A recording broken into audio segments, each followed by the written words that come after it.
Hello students, बी scholar या चॅनलमध्ये आपलं सर्वांचं स्वागत आहे। तर स्टुडंट्स, आजच्या व्हिडिओमध्ये आपण पूर्व माध्यमिक शिष्यवृत्ती परीक्षा इयत्ता 8वी म्हणजे स्कॉलरशिपचा पेपर इयत्ता 8वीचा जो की फेब्रुवारी 2020 ला झालेल्या परीक्षेचा आज आपण सोडवणार आहोत। त्यामधील आपण पेपर क्रमांक 1 घेतलेला आहे, मराठी व गणित, त्यालाच प्रथम भाषा व गणित असं म्हटलं जातं। तर त्यामधील संच ए आपण घेतलेला आहे। तर चला मग सोडवूया आपण फेब्रुवारी 2020 चे स्कॉलरशिपचा पेपर।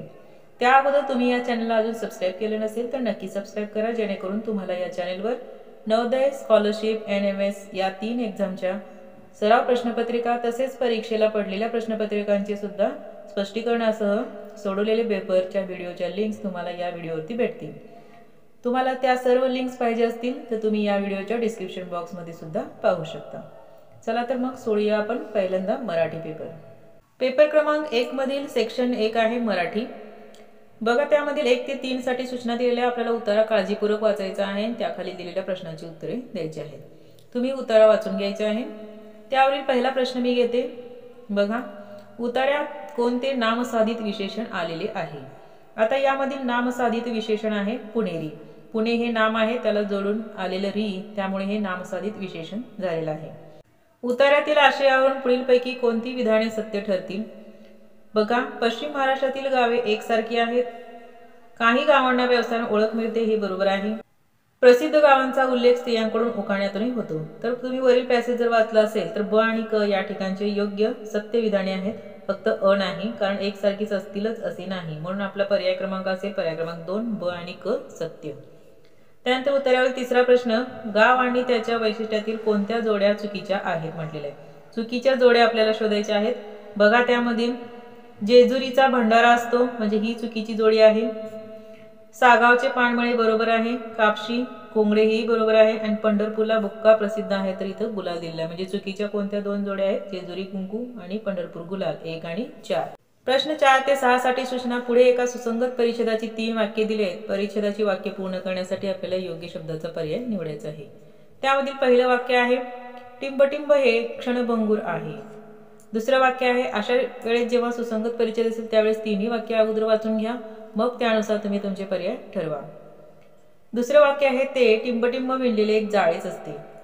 जीवनाचे मोठेपण ज्याच्या त्याच्या टिंबटिंब महनीय होते। आता या ठिकाणी आयुष्यावरील जीवनावरील प्रश्न आहे, म्हणून आयुष्य हे क्षणभंगूर आहे, पहिला पर्याय येईल आपला 2। ते टिंबटिंब विणलेले एक जाळेच आहे, कशाने? तर सुख दुःखाने विणलेलं आपलं आयुष्य असतं। आणि जीवनाचे मोठेपण ज्याच्या त्याच्या कशाने महनीय होते? तर त्याच्या कर्तृत्वाने महनीय होते। दिनकर, पंकज, भास्कर, सविता, रत्नाकर, आदित्य, भानू, मधुकर व दिवाकर हे रवीच्या वाढदिवसाला एकत्र जमले होते। या वाक्यात सूर्य या शब्दाचे किती समानार्थी शब्द आलेले आहेत? तर बघा, सूर्यासाठीचे समानार्थी शब्द दिनकर, भास्कर, सविता, आदित्य, भानू आणि दिवाकर। 1 2 3 4 5 6 6 हे आलेले आहेत। या ठिकाणी पंकज म्हणजे कमळ, सुधाकर म्हणजे चंद्र, रत्नाकर म्हणजे समुद्र आणि मधुकर हे नाव आहे। पुढीलपैकी शुद्ध शब्द आपल्याला ओळखायचा आहे। यामधील शुद्ध शब्द आहे द्वीप समूह। आमच्या खेडेगावातील अत्यंत पराक्रमी पण उग्र मनुष्य म्हणून गोपाळरावांची ओळख होती। या वाक्यातील अधोरेखित भागाबद्दल येणारा अलंकारिक शब्द आपल्याला निवडायचा आहे, आणि तो आहे नरसिंह। शब्दसमूहाबद्दल एक शब्द दिलेला आहे, त्यापैकी चुकीची जोडी निवडा। चुकीची जोडी बघा, जगाच्या विनाशाची वेळ, प्रलय हे बरोबर आहे। उजाडण्यापूर्वीचा समय, रामप्रहर हे बरोबर आहे। बोलावणे नसताना आलेला आमंत्रित, त्याला आगंतुक म्हणतात, म्हणजे चुकीची जोडी हीच आहे। हळूहळू होत जाणारा बदल म्हणजे उत्क्रांती, हे बरोबर आहे। चुकीच्या अर्थाचे वाक्प्रचार आपल्याला निवडायचा आहे। 2 अचूक पर्याय आपल्याला बोल करायचे आहेत। बघा, चुकीचे वाक्प्रचार, ग्राह्य धरणे म्हणजे स्वीकारणे हे बरोबर आहे। सोटेशाही करणे म्हणजे गोंधळ घालणे हे चुकीचं आहे। परिसीमा गाठणे म्हणजे मागे राहणे हेही चुकीचं आहे, आणि दप्तरी दाखल होणे म्हणजे हजर होणे बरोबर आहे। म्हणजे आपले चुकीचे वाक्प्रचार असलेले पर्याय 2 आणि 3। पुढील चौकटीतील अक्षरापासून अर्थपूर्ण म्हण तयार होते, त्या म्हणीतील अनुक्रमे दुसरे व 7वे अक्षर घेऊन तयार होणाऱ्या अर्थपूर्ण शब्दाचा विरुद्धार्थी शब्द निवडा। आता यामध्ये म्हण तयार होते, जशी देणावळ तशी धुणावळ।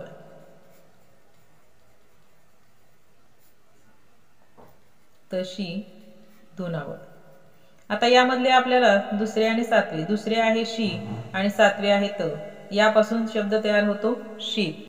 शीतचा विरुद्धार्थी शब्द आहे उष्ण. शीत म्हणजे थंड. पुढे दिलेल्या किती शब्दांची सुरुवात तालव्य वर्णाने झालेली आहे? बघा या ठिकाणी तालव्य वर्ण म्हणजे कोणते? च, छ, ज, झ, झ, य, श, पण त्यांचे उच्चार च म्हणजे य अशा पद्धतीने असायला पाहिजे. च, छ, ज या पद्धतीने त्यांचे उच्चार असायला पाहिजेत. बघा त्यामध्ये आहे चक्कर, जाळी येत नाही. त्यानंतर चक्र, 40, चलन, चंद्र, जरायुज, जलमार्ग होत. त्याच्यानंतर झरोकाही येणार नाही, झालरी येणार नाही, चकवा पण येणार नाही. म्हणजे किती शब्द झाले बघा. जलमार्ग येईल. जलमार्ग म्हणत नाही, आपण जलमार्ग असं म्हणतो. म्हणजे किती झाले? 1 2 3 4 5 6 7. पर्याय क्रमांक 4. पुढीलपैकी कोणत्या पर्यायातील शब्दाची फोड अयोग्य आहे म्हणजे चुकीची आहे ते आपल्याला ओळखायचं आहे. यामधील बहिरंग बघा, बही अधिक अंग, या ठिकाणी काय होतं? बहिरंगच्या वेलांटीवर हीच्या वेलांटीवर लक्ष द्यायचं आहे. जर पहिली वेलांटी असेल तर त्याचा विग्रह होतो बही अधिक अंग.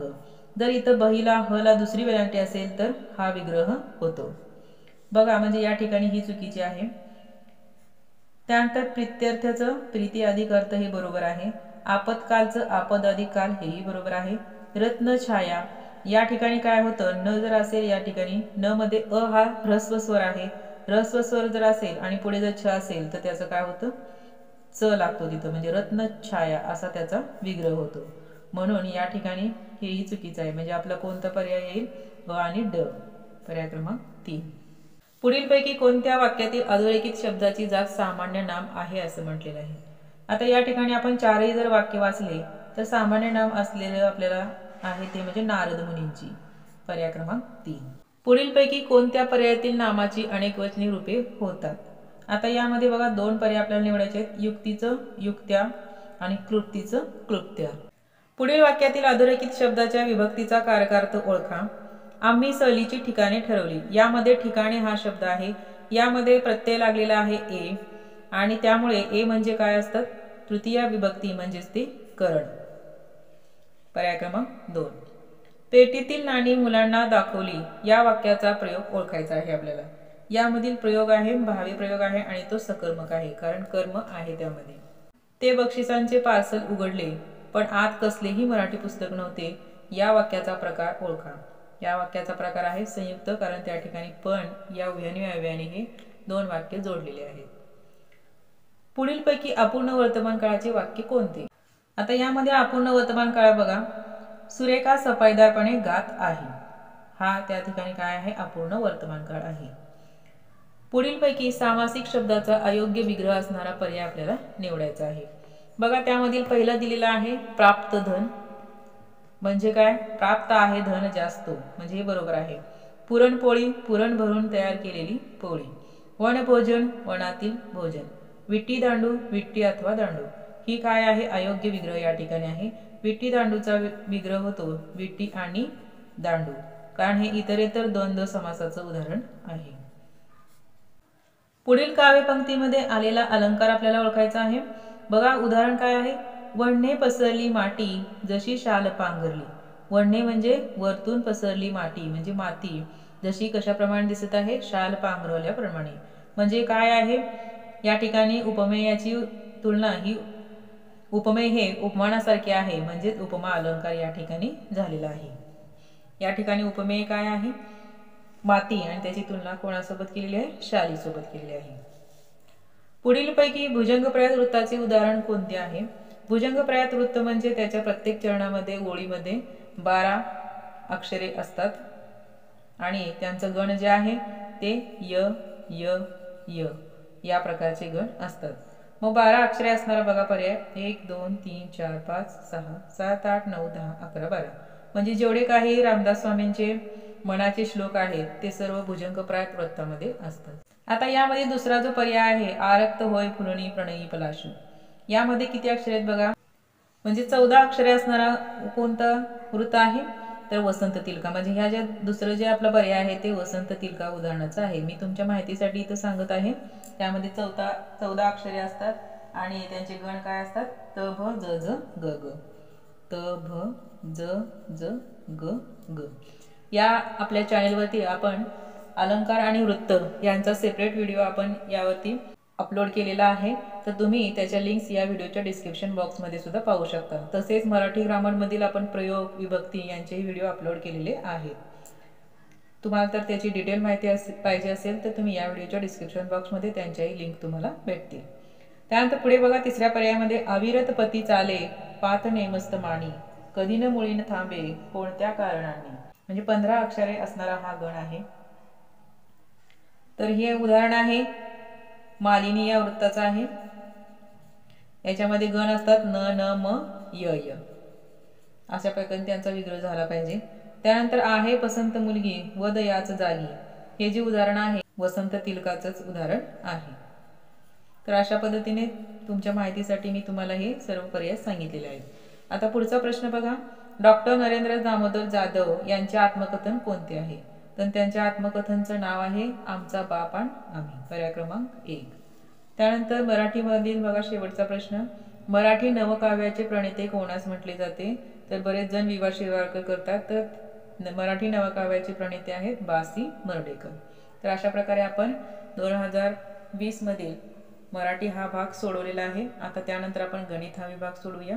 बघा, गणित विभागामधील पहिला प्रश्न, एका चौरसाच्या कर्णाची लांबी 13 सेंटीमीटर असल्यास त्याच्या बाजूची लांबी किती असेल? या ठिकाणी स्पष्ट प्रश्न दिसत नाहीये, पण मी वाचत आहे प्रश्न, त्याकडे तुम्ही लक्ष द्यायचंय। चौरसाचे क्षेत्रफळाचं सूत्र आपल्याला माहिती पाहिजे। चौरसाचे क्षेत्रफळाचे 2 सूत्र आहेत, एक बाजूचा वर्ग आणि कर्ण दिला असेल तर कर्णचा वर्ग। बघा 2 सूत्र कोणकोणते आहेत? एक आहे बाजूचा वर्ग आणि दुसरा आहे 1/2 गुणिले कर्णचा वर्ग। मग आपण हे दोन्ही बरोबर घेतलेत, कारण आपल्याला कर्ण दिलेला आहे आणि बाजू काढायची आहे। मग बाजूचा वर्ग काढायचा आहे म्हणून आपण ही बाजू तशीच ठेवूया। 1/2 कर्ण किती दिलेला आहे? 13चा वर्ग। आता आपण दोन्ही बाजूचं वर्गमूळ घेऊया। वर्गमूळ काढल्यानंतर काय होईल? बाजूच्या वर्गाचं वर्गमूळ बाजू आणि 1/2चं वर्गमूळ काय? 1/2 गुणिले 13चं वर्गमूळ 13। आता या ठिकाणी आपल्याला हा पर्याय कुठे दिसत नाही, म्हणून आपण काय करूया, याचं परिमेयीकरण करूया। म्हणजे काय करावं लागेल आपल्याला? 1/2 ला वर्गमुळात 2 ने त्याच्या अंशाला आणि छेदाला गुणावं लागेल। ही गुणिले 13 तसंच राहील। पुढे काय झालं? आता वर वर्गमुळात 2 राहिलेले आहेत आणि खाली वर्गमुळात 2 गुणिले वर्गमुळात 2 म्हणजेच काय? 2 गुणिले 13। आता परत 13ने आपल्या 13ला 2 ने भाग दिला, आपण काय येईल? 6.5, म्हणजे 6.5 वर्गमुळात 2 हे आपलं उत्तर असेल। तर बाजू किती आलेली आहे? 6.5 वर्गमुळात 2 सेंटीमीटर। अशा पद्धतीने हे उदाहरण सोडवायचं आहे। बघा पर्यायामध्ये पर्याय क्रमांक 2, 4560 चे 2.7% म्हणजे किती? 2 पर्याय आपल्याला अचूक या ठिकाणी निवडायचे आहेत। बघा 4560 चे 2.7% म्हणजे 2.7 भागिले 100। आता हा शून्य कॅन्सल करूया, हा शून्य कॅन्सल करूया आणि वरती राहतील काय? 456। आता या ठिकाणी 10 ने परत भागलेला आहे, म्हणजे हा पॉइंट इथं येईल गुणिले 2.7 किंवा 0.27 असंही तुम्ही करू शकता। आता या दोघांचं आपण जेव्हा मल्टिप्लिकेशन करू, आपलं उत्तर असेल 123.12, हे आपलं उत्तर येणार आहे। पर्यायामध्ये दिलेला आहे पर्याय क्रमांक 2, पण आपल्याला आणखीन एक पर्याय निवडायचा आहे, 2 अचूक पर्याय निवडायचे आहेत। मग यालाच आपण कसं लिहू शकतो? 123 आणि हे पॉइंट काढून टाकला तर छेदामध्ये काय येतात? 100 येतात। म्हणजेच काय की गुणिले 100 म्हणजे वर आल्यानंतर काय होणार? ते 10⁻². हा पर्याय आपल्याला शोधायचा आहे। बघा पर्याय 1 मध्ये आपल्याला दिसत आहे, म्हणजे पर्याय क्रमांक 1 आणि पर्याय क्रमांक 2 हे आपले उत्तर असतील। एका फळ विक्रेत्याने 40 रुपये डझन या दराने 50 डझन केळी खरेदी केली। ती सर्व केळी त्याने 52 रुपये डझन या भावाने विकली, तर त्या विक्रेत्याला शेकडा नफा किती मिळाला? आता या ठिकाणी फायदा नफा किती रुपये झालेला आहे ते बघा। त्यांनी 40 रुपयाला घेतलेला आहे आणि 52 रुपयाला विकलेला आहे, म्हणजे विक्री वजा खरेदी जर आपण केली तर किती येणार आहे? नफा बरोबर 12 रुपये, म्हणजे डझनामागे 12 रुपये त्याचा फायदा झालेला आहे। मग आपण आता शेकडा नफ्याचं सूत्र आपण या ठिकाणी घेऊया। शेकडा नफा बरोबर काय आहे? झालेला नफा भागिले खरेदी किंमत। किती आहे त्याची खरेदी किंमत? 40 रुपये, म्हणजे एकच डझनाची आपण घेतलेले आहे। टोटल करत बसलो तर गुणाकाराला वेळ जास्त लागेल, म्हणून आपण एका डझनामागचा आपण नफा आणि एका डझनची किंमत आपण घेतलेली आहे। गुणिले काय करावं लागतं 100, वर झाले 3 गुणिले 10 बरोबर 30, म्हणजे शेकडा नफा किती झालेला आहे 30%। बघा पर्यायामध्ये पर्याय क्रमांक 2। 420 मीटर लांबीची एक दोरी 6 ठिकाणी समान अंतरावर कापली तर प्रत्येक तुकड्याची लांबी किती सेंटीमीटर असेल। आता ही 6 ठिकाणी कापली म्हणजे त्याचे किती तुकडे होतात 7 तुकडे होतात। मग 420 ला आपण जर 7 ने भागले तर किती येतं 60 येतं, परंतु हे 60 मीटर झाले। आपल्याला उत्तर काढायचं आहे किती सेंटीमीटर। मग 60 मीटरचे सेंटीमीटर मध्ये रूपांतर करण्यासाठी आपल्याला 100 ने गुणावे लागते, म्हणून 60 गुणिले 100 किती होणार 6000 सेंटीमीटर। पर्याय क्रमांक 4। खालीलपैकी असत्य विधान कोणते आहे बघा, 2 अचूक पर्याय आपल्याला या ठिकाणी निवडायचे। असत्य म्हणजे चुकीचे पर्याय। बघा या ठिकाणी पहिला पर्याय काय आहे, समभुज चौकोनाचे कर्ण परस्परांना दुभागतात, म्हणजे हे बरोबर आहे, सत्य विधान आहे। समभुज चौकोनाचे कर्ण परस्परांना लंब असतात, हो, कारण ते काटकोनामध्ये दुभागतात म्हणून ते लंबही असतात। मग असत्य विधान कोणते आहे बघा, समभुज चौकोनाचे सर्व कोण एकरूप असतात, तर हे चुकीचं विधान आहे, म्हणजे हा पर्याय बरोबर आहे। आणि समभुज चौकोनाचे कर्ण एकरूप असतात, कर्ण एकरूप असतीलच असं काही नाही, आणि सर्व कोण नसतात, तर समभुज चौकोनाचे फक्त समोरासमोरील कोण हे एकरूप असतात। म्हणून आपले 2 असत्य विधान कोणते आहेत, पर्याय क्रमांक 3 आणि 4। प्रश्न क्रमांक 31, एका घनाची बाजू 12 सेंटीमीटर आहे असे धातूचे 3 घन वितळवून एक इष्टिका चिती तयार केली। त्या इष्टिका चितीच्या तळाचे क्षेत्रफळ 144 चौरस सेंटीमीटर असेल तर त्या इष्टिका चितीची उंची आपल्याला काढायची आहे। यामधील 2 पर्याय आपल्याला निवडायचे आहेत। प्रथम आपण हे उदाहरण सोडूया, त्यानंतर पर्याय निवडूया। बघा त्यासाठी आपल्याला घनाचे घनफळाचं सूत्र माहिती पाहिजे। काय आहे घनाचे घनफळ बरोबर सूत्र बघा, घनाचे घनफळ बरोबर बाजूचा घन। बाजू आहे 12, 12चा घन किती होतो 1728 घन सेंटीमीटर। पण असा एकच घन आहे का, तर 3 घन वितळवायचे, म्हणून 1728 गुणिले 3 हा जर गुणाकार केला तर आपला येणार आहे 5184 एवढं त्या ठिकाणी घन सेंटीमीटर हे 3 घनाचं आपल्याला मिळेल। आता हे घनाचे 3 घनाचे घनफळ बरोबर 3 घनाचं घनफळ बरोबर काय करायचं आपल्याला इष्टिका चितीचं घनफळ घ्यायचं आहे। आता त्यांनी तळाचं क्षेत्रफळ दिलेलं आहे इष्टिका चितीचं। इष्टिका चितीचा तळ कसा असतो आयताकृती असतो। मग आयताचे क्षेत्रफळाचं सूत्र आपल्याला माहिती आहे, काय आहे L × B म्हणजे लांबी गुणिले रुंदी। आता बघा या तिन्हीचं घनफळ आपण 5184 घेतलं। इष्टिका चितीचं घनफळ असणार आहे L × B × H म्हणजे लांबी गुणिले रुंदी गुणिले उंची। आता लांबी गुणिले रुंदी म्हणजे तळाचं क्षेत्रफळ दिलेलं आपल्याला 144, आपल्याला H म्हणजे उंची काढायची आहे। बघा या ठिकाणी 5184। आता उंची काढण्यासाठी आपल्याला काय करावं लागेल 5184 हे गुणिले असणार, इकडे जाऊन काय होणार भागिले 144। मग याला आपण संक्षिप्त रूप देऊया, 12 ने भाग घालूया, 12 12 44, इथं किती येतील 12 चौक 48, 12 त्रिक 36 आणि 12 दोणे 24 म्हणजे 432 भागिले 12। परत 12 ने जर आपण डिवाइड केलं तर काय होईल 12 त्रिक 36 आणि 12 सम 72 किती आले 36, म्हणजे उंची किती आलेली आहे 36 सेंटीमीटर। हा एक पर्याय झाला। आता आपल्याला दुसऱ्या पर्यायामध्ये याचं मीटरमध्ये रूपांतर करायचं आहे। 36 सेंटीमीटरचं मीटरमध्ये रूपांतर करण्यासाठी त्याला 100 ने भागावे लागतील, म्हणजे काय येईल 0.36 मीटर। हे 2 पर्याय आपले उत्तर असणार आहेत। बघा पर्यायामध्ये पर्याय क्रमांक आहेत आपले पर्याय क्रमांक 1 आणि 3। खालीलपैकी अचूक विधान कोणते आहे बघा, 43/40 ही परिमेय संख्या संख्या रेषेवर शून्याच्या डावीकडे येते, तर नाही ही शून्याच्या उजवीकडे येते। ही संख्याच्या डावीकडे येते म्हटलेलं आहे, तर ही संख्याच्या उजवीकडेच येणार आहे, कारण यांचा ऋण ऋण धन होणार आहे भागाकार। त्यानंतर 27/29 ही परिमेय संख्या संख्या रेषेवर शून्याच्या उजवीकडे येते म्हटलेलं आहे, तर हे बरोबर आहे, म्हणजे अचूक विधान तिसरा आहे। -8/3 आणि 3/7 या संख्या रेषेवर एकाच बाजूला येतात, तर हे नाही, कारण याचा ऋण येणार आहे भागाकार आणि याचा धन येणार आहे, म्हणजे हे उजव्या बाजूला आणि डाव्या बाजूला असतील, म्हणून आपलं पर्याय क्रमांक 3 हे बरोबर आहे। या पुढील जे प्रश्न आहेत आपण नेक्स्ट व्हिडिओमध्ये सोडवणार आहोत। तुम्हाला हा व्हिडिओ कसा वाटला कमेंट करून नक्की कळवा।